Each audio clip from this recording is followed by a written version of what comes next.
social, climat, quel est l'impact d'AXA? C'est la question à laquelle nous allons tâcher de répondre au cours de cette table ronde.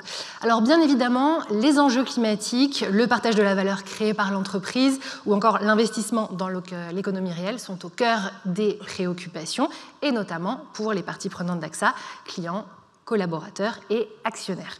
Face à ces enjeux majeurs, AXA s'engage, notamment, on l'a déjà entendu, via le développement des services et des offres du groupe, l'innovation, les investissements dans la tech ou encore l'indice AXA pour le progrès qui inclut la protection inclusive et les investissements verts.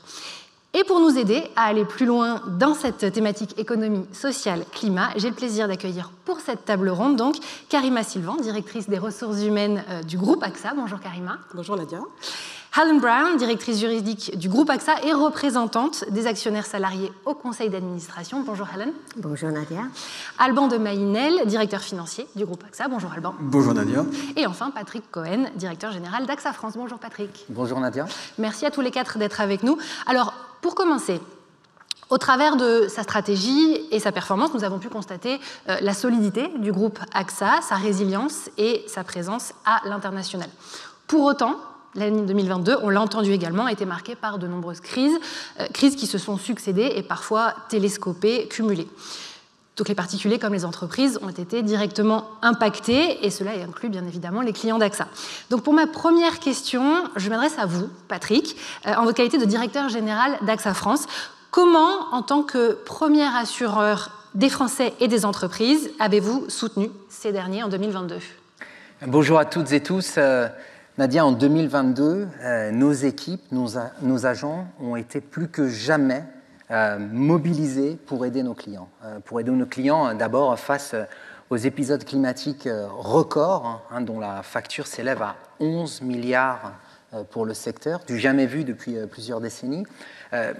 Aux côtés de nos clients pour les aider face à la pression de l'inflation qui a pesé sur le pouvoir d'achat et puis aux côtés de nos clients dans un contexte de volatilité financière qui a très bien été rappelé pour protéger leur épargne.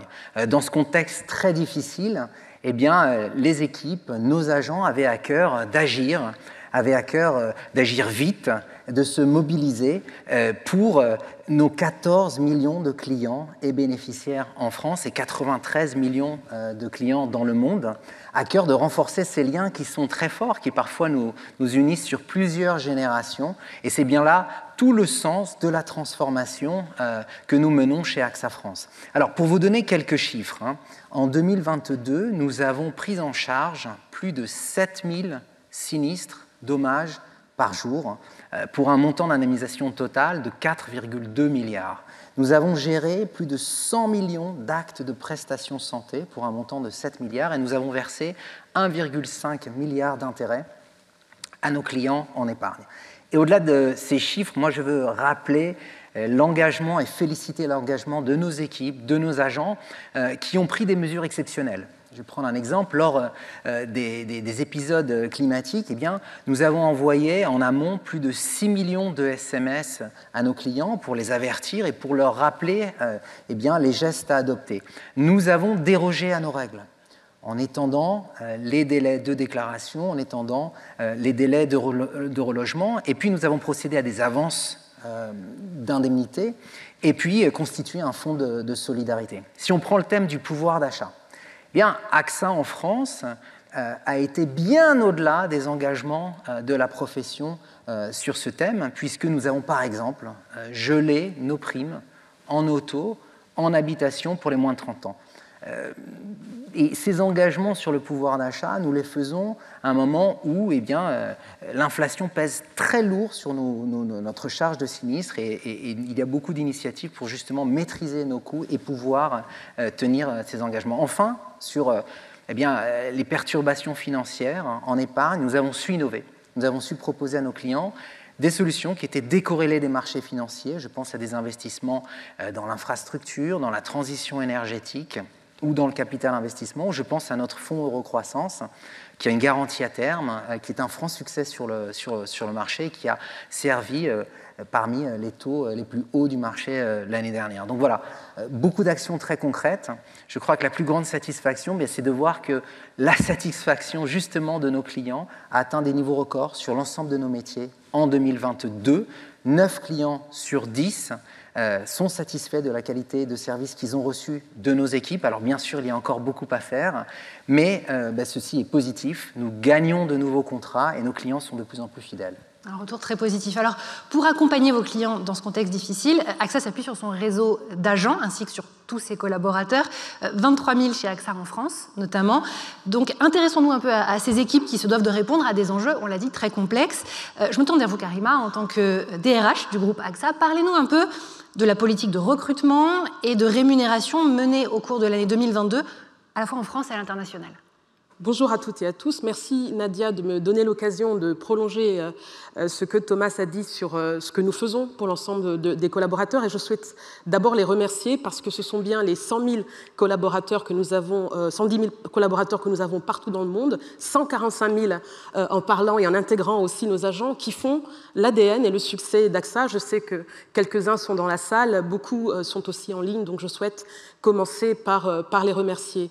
On a parlé du recrutement, les chiffres ont été cités tout à l'heure. C'est vrai que nous avons une politique de recrutement très soutenue, plus 5 000 depuis 2019, puisque nous étions à 11 000 recrutements en 2019. Donc on a une augmentation croissante de nos recrutements dans l'ensemble de nos métiers, puisqu'on recrute dans les services clients, on recrute dans les ventes, on recrute dans les métiers d'actuariat, dans les sinistres, dans la souscription. Donc on a une politique de recrutement très active. Et puis on a 6 000 recrutements en France. Vous l'avez souligné, en France, on a 23 000 salariés, 8 000 agents. Donc c'est, je dirais, le berceau du groupe. Donc 6 000 recrutements en 2022. Et nous prévoyons également les équipes de Patrick de recruter 6 000 personnes aussi en 2023. La rémunération, c'est un sujet important, bien évidemment, surtout dans ce contexte macroéconomique qu'a été 2022. Et nous avons pris beaucoup de soin à calibrer notre politique de rémunération. Ce que je souhaite rappeler, c'est que notre politique de rémunération, elle est globale.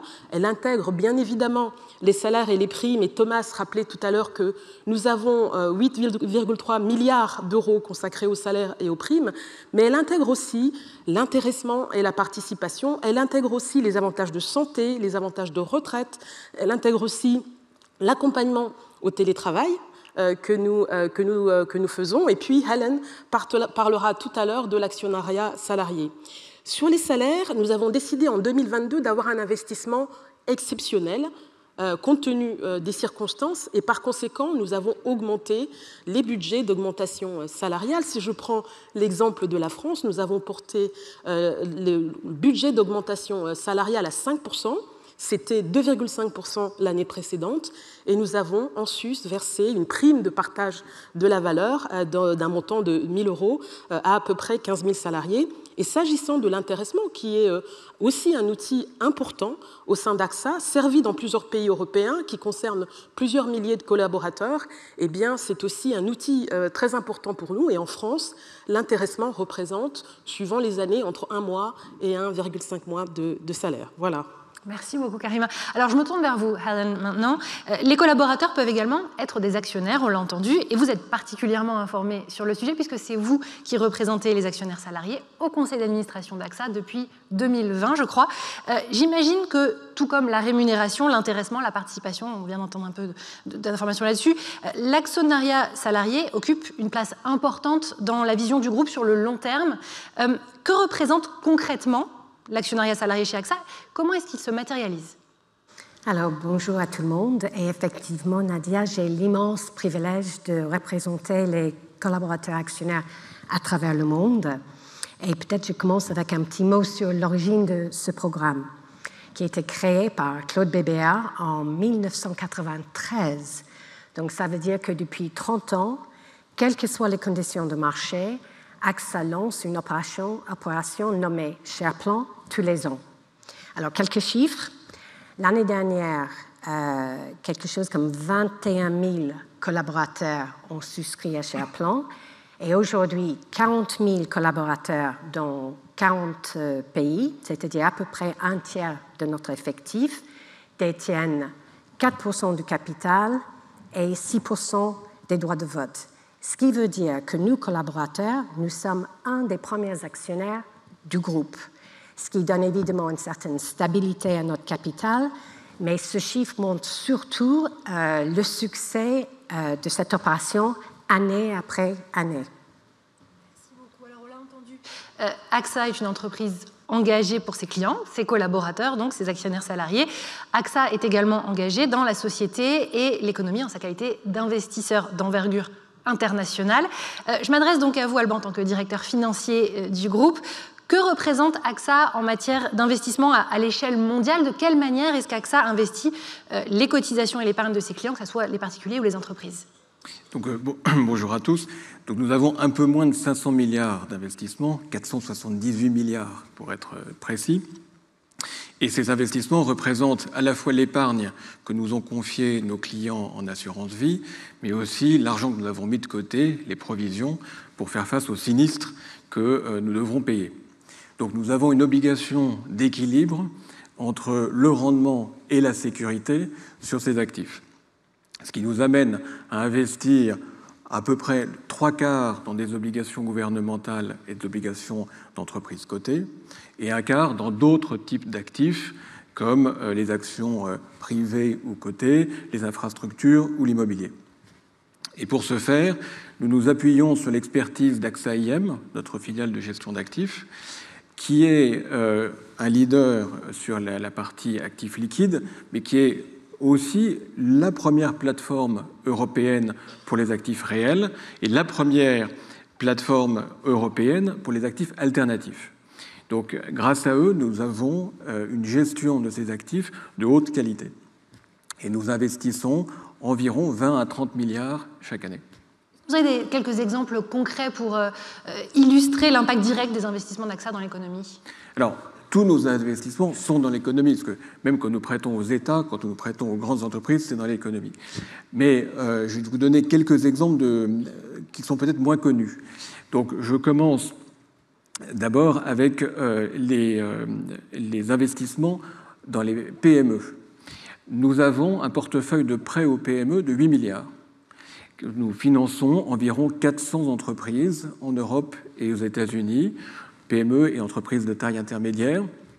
Et j'ai en tête notamment une société qui s'appelle Novarc dans la Drôme, qui produit des équipements électriques et d'entretien, notamment pour l'industrie automobile, qui a une volonté de croissance et notamment de croissance externe. Et nous l'accompagnons dans son développement. Nous lui avons prêté une vingtaine de millions d'euros. Le deuxième exemple, c'est ce que nous faisons pour la transition énergétique. Donc ça a été mentionné notamment par Thomas et Frédéric. On a parlé des 26 milliards d'actifs verts que nous voulons avoir à la fin de l'année. On est déjà à 25 milliards. Mais je veux venir sur quelque chose qui est peut-être moins connu, qui est la rénovation énergétique de notre portefeuille d'actifs immobiliers. Nous avons 2200 immeubles. Et pour chacun de ces 2200 immeubles, nous avons un plan de rénovation énergétique afin d'améliorer la performance énergétique de ces immeubles et pour réduire leur empreinte carbone. Alors, si vous vous rappelez, l'an dernier, nous avions parlé de Dolphin Square, qui est un de nos immeubles à Londres, qui était le quartier général du général de Gaulle pendant la guerre. Donc, c'est fait partie de notre portefeuille et nous avons défini un plan de rénovation de cet immeuble-là. Concrètement, qu'est-ce que ça veut dire ? Nous avons supprimé tous les systèmes qui dépendaient de l'énergie fossile pour les remplacer par des systèmes qui dépendent de pompes à chaleur. Nous avons installé 120 mètres carrés de panneaux solaires et nous avons changé 6000 fenêtres qui étaient en bois et les nouvelles fenêtres sont équipées de verre qui permettent de mieux gérer le rayonnement solaire. Grâce à ça, nous avons réduit de 80% la demande énergétique de cet immeuble et de 95% son empreinte carbone. Donc, c'est le genre de programme que nous avons pour nos immeubles. Et troisième exemple que je voulais donner, c'est aussi dans le logement social. Nous avons fondé et accompagné une société de HLM qui s'appelle 1001 Vie Habitat. C'est fait avec AXA France et par AXA France. Et grâce à ça aussi, nous avons un impact sur le logement social. Merci Alban pour ces exemples concrets qui montrent bien comment AXA crée une proximité avec les territoires en investissant dans des projets concrets et sur le long terme. Patrick, pour vous aussi, la proximité est importante dans la relation avec les clients, mais plus largement, parlez-nous des enjeux et des attentes concernant cette relation client. Comment faites-vous pour satisfaire les clients du XXIe siècle ? Bien, nous avons la conviction qu'il y a 3 attentes clés pour nos clients. La première, c'est de leur apporter des solutions de protection face aux risques émergents, face aux risques du XXIe siècle. Alors, quelques exemples.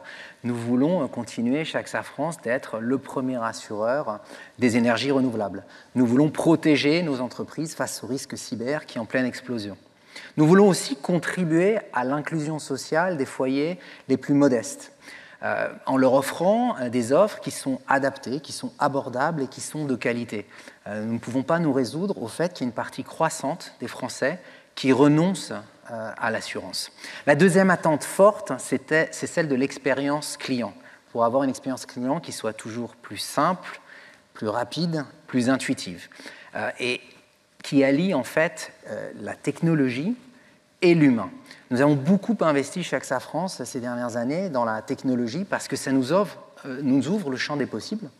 Et nous avons aujourd'hui une expérience dans certains domaines qu'on ne pouvait même pas imaginer il y a quelques années. Par exemple, nous sommes capables d'indemniser certains sinistres auto sur la base d'une photo grâce à l'intelligence artificielle. Ça plaît beaucoup à nos clients. Maintenant, la technologie, ça n'est rien sans l'humain. Donc nous allons aussi continuer d'investir dans nos réseaux d'agents et de conseillers pour l'accompagnement, pour l'écoute, pour le conseil. Vous savez, chaque Français est à moins de 5 km d'une agence AXA. Cette proximité, cette connaissance intime de nos agents, des clients, elle n'a pas son pareil en France. Et puis il y a une dernière attente pour les clients qui est celle de l'engagement sociétal. Ce que fait AXA de manière très concrète pour une société plus inclusive, pour une société plus solidaire, pour un monde plus soutenable, tout cela, ça compte et ça comptera de plus en plus pour nos clients. Et je voudrais retourner sur un point que Thomas a évoqué sur ce thème de l'engagement sociétal, qui est très important, qui est celui de la prévention. La prévention, c'est ce qui va permettre à nos sociétés d'être résilientes. C'est la bonne réponse à la question de l'assurabilité, qu'il s'agisse de l'environnement, du climat ou de la santé. Et vous voyez, sur la prévention, eh bien, AXA est en pointe et nous voulons continuer de l'être. Je vais vous donner 2 exemples. Grâce aux mutuelles AXA, aujourd'hui, nous avons un programme de soutien à la recherche médicale sur les maladies infantiles et maladies du grand âge de 45 millions d'euros. Et puis, sur le climat, eh bien, ça a été mentionné par Frédéric. Aujourd'hui, AXA Climat, notre division spécialisée, a formé en France plus de 2 millions de salariés et de fonctionnaires aux enjeux du climat, de la biodiversité. Et nous travaillons main dans la main avec ces entreprises, avec les collectivités locales, pour construire des plans de résilience. Donc voilà les attentes des clients. Toute l'énergie d'AXA France est mobilisée pour innover, pour transformer, afin de répondre à ces attentes, parce que nous avons l'ambition qu'AXA France soit l'assureur solide et solidaire dont les Français ont besoin face à ces risques du XXIe siècle. Donc comprendre, anticiper, accompagner et donc prévenir, ce sont les éléments clés de votre cœur de métier au final chez AXA. Et c'est des piliers qu'on retrouve également dans votre politique RH du groupe, notamment en termes de santé et de bien-être. Donc Arima, qu'est-ce que vous faites en la matière auprès des collaborateurs et plus largement, quelles sont les actions que vous menez pour attirer de nouveaux talents et fidéliser les collaborateurs existants ? Alors peut-être 3 mots pour résumer l'ensemble des actions que nous menons. Inclusion, santé et les actions dans le domaine du télétravail. Alors, sur la diversité et l'inclusion, je pense que Thomas a cité effectivement le fait que nous avons progressé s'agissant de la diversité de genre dans l'ensemble de nos équipes de direction, puisque nous sommes passés de 24% en 2016 à 40% aujourd'hui. Nous mesurons bien évidemment le chemin qui reste à accomplir, parce qu'il nous faut encore continuer à progresser pour que la représentation des femmes dans l'organisation eh bien, progresse à tous les niveaux, mais nous sommes aussi contents je dirais, de ce chemin parcouru, et d'autant plus qu'en réalité, c'est un travail qui exige un travail de fond sur les plans de succession, et nous le faisons, nous l'avons fait depuis 10 ans, et je suis particulièrement fière que 44% de nos successeurs, de dirigeants, soient des femmes. Donc, effectivement, il faut qu'on continue, mais on a beaucoup agi, et en particulier aussi sur l'égalité salariale. Depuis 2020, nous avons décidé, partout dans le monde, d'avoir des enveloppes dédiées à l'égalité salariale et d'atteindre l'égalité salariale homme-femme à fin d'année 2023, et nous mesurons année après année les progrès. Nos actions sur la diversité ne se limitent pas, je dirais, à la diversité homme-femme, mais concerne aussi l'ensemble des dimensions de diversité, le handicap, la diversité socioculturelle, la diversité socio-économique, la diversité aussi générationnelle, et l'enquête que nous avons réalisée cette année, puisque nous avons une enquête mondiale sur la diversité, ce qui est aussi une des particularités et des forces que nous avons, montre que la diversité générationnelle est la préoccupation première de nos salariés partout dans le monde. Thomas a cité effectivement notre programme mondial de santé, qui est une fierté pour nous. Nous l'avons mis en place en 2020. Alors nous sommes assureurs, donc nos salariés partout dans le monde sont bien protégés, mais nous avons souhaité aller au-delà en mettant en place ce socle commun de protection au niveau mondial avec les bilans de santé. Et la mesure qui me tient particulièrement à cœur, c'est aussi la protection cancer, puisque vous savez que contre les maladies graves, tout dépend des systèmes de sécurité sociale. Et chez AXA, nous avons décidé de payer les dépenses engagées par tous nos collaborateurs dans le monde lorsqu'ils souffrent d'un cancer, avec un minimum de prise en charge de 75%. Et enfin, le télétravail. Le télétravail, j'ai eu l'occasion l'année dernière d'intervenir ici aussi en Assemblée Générale et d'expliquer combien je considère que c'est une transformation profonde, je dirais, des modes de travail. Nous l'accompagnons non seulement en équipant nos collaborateurs, non seulement en ayant des allocations dédiées à nos collaborateurs, mais aussi en les formant, parce que nous mesurons à quel point c'est une transformation qu'il faut accompagner. On recrute 16 000 personnes par an. Nos métiers sont des métiers de relations et d'expertise, et donc il faut former constamment pour être sûr que l'ADN d'AXA et la compétence demeurent. Voilà. Très bien. Alors pour finir, accompagner les collaborateurs, ça consiste aussi à leur proposer des solutions pour préparer leur avenir. L'actionnariat salarié est évidemment un levier majeur en ce sens, mais j'imagine qu'au-delà des collaborateurs, c'est également essentiel pour AXA. Donc Hélène, expliquez-nous pourquoi il est si important que les collaborateurs deviennent actionnaires. Alors, il est important pour 2 raisons. D'une part, pour le salarié, pour des raisons financières, et d'autre part, effectivement, pour AXA et pour sa culture d'entreprise. Pour le salarié, c'est vraiment l'opportunité de se créer une épargne à long terme, parce que le programme permet aux collaborateurs d'acheter des actions AXA à des conditions préférentielles, c'est-à-dire soit avec une décote importante allant jusqu'à 20%, soit avec une offre qui garantit ou qui protège l'investissement initial du collaborateur. Et puis, il y a le dividende annuel. Et un chiffre intéressant, l'année dernière, AXA a versé 110 millions d'euros à ses collaborateurs actionnaires. Et puis, ils peuvent voter en AG directement, comme aujourd'hui, et participer à la stratégie.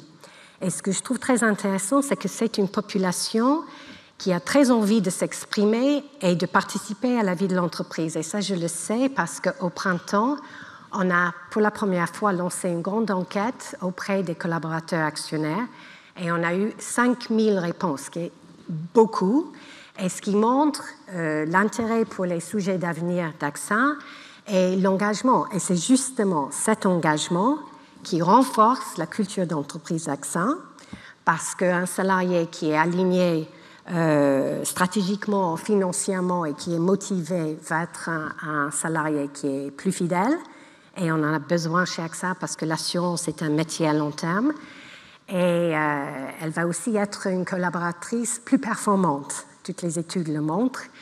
Et donc, pour conclure, je dirais que SharePlan est un dispositif qui est vraiment gagnant, et donc l'intérêt de nous tous. Ce sera le mot de la fin. Merci beaucoup, Karima, Patrick, Hélène et Alban, d'avoir participé à cette table ronde. Merci.